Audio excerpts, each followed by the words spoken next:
Découvrez un extrait exclusif de ce livre audio et profitez d'un essai gratuit sur Audible via le lien dans la description. Je vais faire un livre qui ressemble au précédent, car la médecine légale ne se résume pas à des anecdotes, même si elle en comporte beaucoup. Lorsque nous sommes requis par un magistrat, c'est dans le but de déterminer si un tiers est intervenu dans le mécanisme de décès et de quelle manière. En clair, nous sommes requis pour évaluer si le décès est causé par un meurtre ou non. C'est dans cet esprit que j'ai écrit ce nouveau livre, qui comporte, sauf pour un seul chapitre et encore, des histoires de meurtre ou de ce que l'on croyait en être. Chaque histoire est vraie sur le plan médico-légal, nul besoin d'inventer tant la nature humaine est imaginative.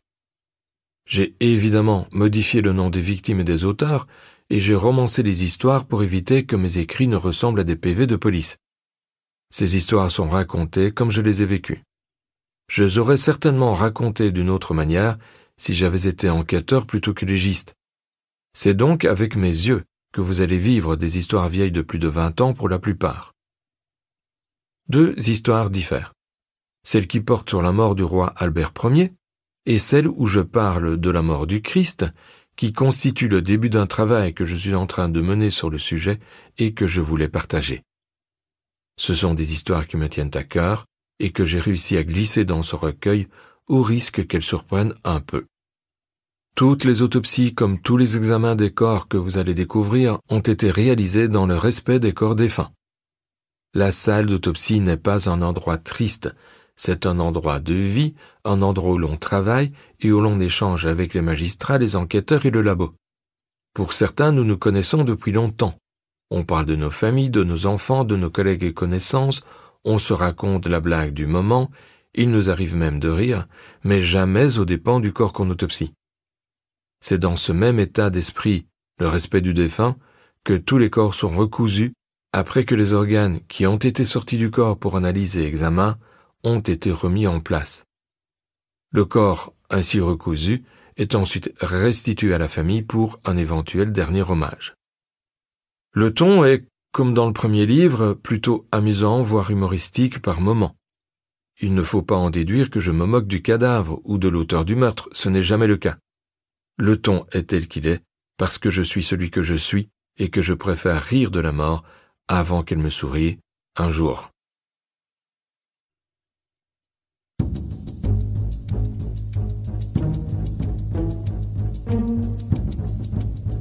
Un si beau suicide.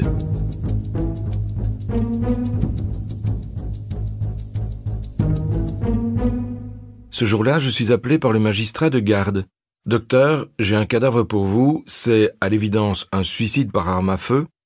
Je vous avoue que si je n'étais pas contraint par nos directives de vous y envoyer, je ne le ferais pas tant tout me semble clair. » C'était l'époque désormais lointaine où le magistrat envoyait le médecin légiste sur tous les cas de mort violente ou suspecte, c'est-à-dire sur tous les cas de décès où l'on pouvait suspecter l'intervention d'un agent extérieur, volontaire ou non.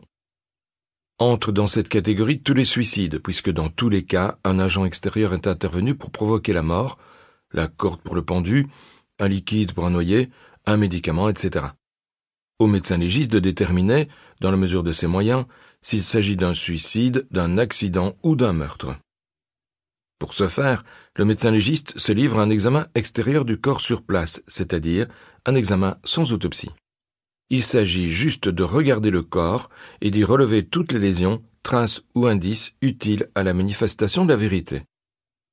Cet examen a lieu sur place, car si nous découvrons qu'il s'agit d'un meurtre ou que nous le suspectons, il faut que l'enquête démarre au plus vite et que les constatations nécessaires à l'enquête, comme le relevé des traces, des empreintes digitales et autres, puissent être faites sur place sans que les lieux aient été trop altérés.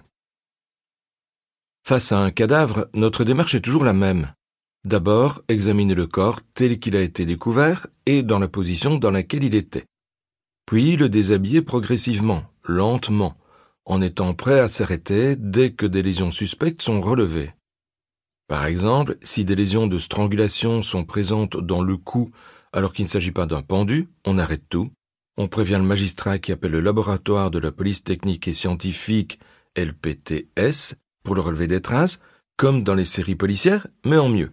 Et la descente criminelle commence. Nous sommes donc toujours prêts à convertir notre action. Si rien de tel n'est relevé, le corps est mis à nu et l'examen commence sous un bon éclairage. Livre audio complet gratuit disponible en description de cette vidéo.